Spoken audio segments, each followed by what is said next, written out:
How to fix 503 valid RCPT command must precede data Outlook error. 1. Temporarily turn off the Windows Defender firewall. 2.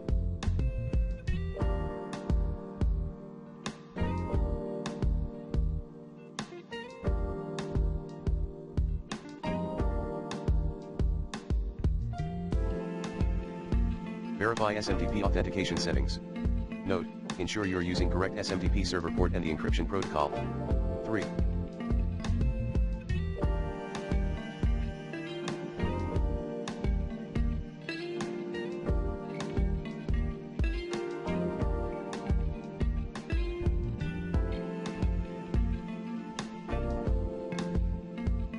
Delete old mail to free space in the mailbox.